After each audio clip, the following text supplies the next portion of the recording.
নিশ্চিতভাবেই একটা সুন্দর খেলা আপনারা উপভোগ করবেন।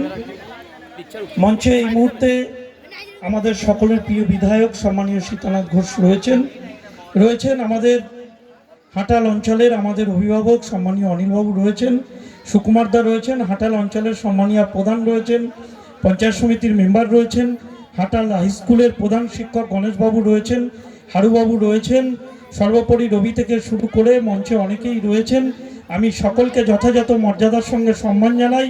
মাঠের দর্শকবৃন্দ, সর্বোপরি খেলোয়াড়রা, রেফারিরা এবং যাদের প্রথম অনুষ্ঠানটা আমরা দেখলাম, ছোট্ট ছোট্ট বাচ্চারা তাদের শারীরিক কসরতের মধ্যে দিয়ে, জিমনাস্টিকের মধ্যে দিয়ে আমার মনে হয় মাঠে উপস্থিত যারা রয়েছেন তাদের বাড়ির বাচ্চাদের কাছে একটা বার্তা দেওয়ার চেষ্টা করলেন যে শুধু পড়াশোনা মোবাইলের মধ্যে সীমাবদ্ধ না থেকে মাঠ ঘাস এগুলোর সঙ্গে আমাদেরকে পরিচিত হতে হবে, ছেলে মেয়েদেরকে খেলাধুলার মধ্যে ফিরিয়ে আনতে হবে, যেটা আজকের দিনে খুব বড় অভাব। তাই আমি অনুরোধ করব যারা করলেন তাদের অভিভাবক অভিভাবিকারা নিশ্চিতভাবেই তারা তাদের বাচ্চাদের আগামীর ভবিষ্যৎ ভেবে সুন্দর যোগব্যায়াম, তার সঙ্গে জিমনাস্টিক, তার প্রশিক্ষক যারা তাদেরকেও আমি ধন্যবাদ জানাই। আমি বেশি কিছু বলবো না, অনেকটা আমাদের তাড়া থাকায় মাঠ ছেড়ে চলে যেতে হবে। গতবার আমরা এখানে বসে অনেকক্ষণ খেলা দেখেছিলাম হাফ টাইম পর্যন্ত, কিন্তু এবারে থানা স্পোর্টস অ্যাসোসিয়েশনের ফাইনাল হচ্ছে আজকেই, সেখানে যেতে হবে।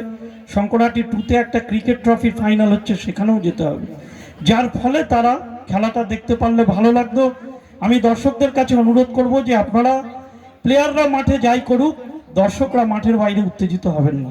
মাঠ সামলানোর দায়িত্ব রেফারিরা রয়েছেন, যারা রয়েছেন আমি ওনাদের ব্যক্তিগতভাবে চিনি, ওনারা সকলেই আইএফের অনুমোদিত রেফারি। ওনারা জগৎবল্লভপুরের অনেক মাঠেই খেলান, খুব ভালো রেফারিং করেন। রেফারিদের ওপর আস্থা বিশ্বাস রাখবেন, মাঠের পরিবেশ ঠিক রাখবেন, যাতে আগামী দিনে টুর্নামেন্ট কমিটি এই টুর্নামেন্ট করতে আরও বড় করে করার জন্য সাহস জোগাতে পারেন।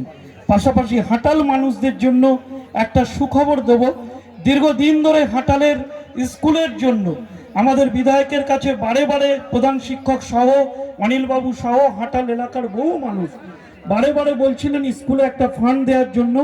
এই মাত্রই বিধায়ক হাটালের প্রধান শিক্ষক স্কুলের এবং অনিলবাবুকে জানিয়ে দিলেন যে বিধায়ক কোটার 10 লক্ষ টাকা হাটাল স্কুল উন্নয়নের জন্য দেওয়া হবে এবারে। তো এটা একটা ভালো খবর আপনাদের জন্য। যাই হোক, আসুন আমরা বাংলার মুখ্যমন্ত্রী মমতা বন্দ্যোপাধ্যায়ের দেখানো পথ ধরে উন্নয়নের পাশাপাশি খেলা মেলা সব কিছুতেই আমরা আছি। বাংলার সরকার আছে, সম্মানীয় মুখ্যমন্ত্রী আছেন, জগৎবল্লভপুরের বিধায়ক হিসাবে সম্মানীয় সীতানাথ ঘোষ আছেন। সকলকে ধন্যবাদ নমস্কার জানিয়ে আমি আমার কথা শেষ করব।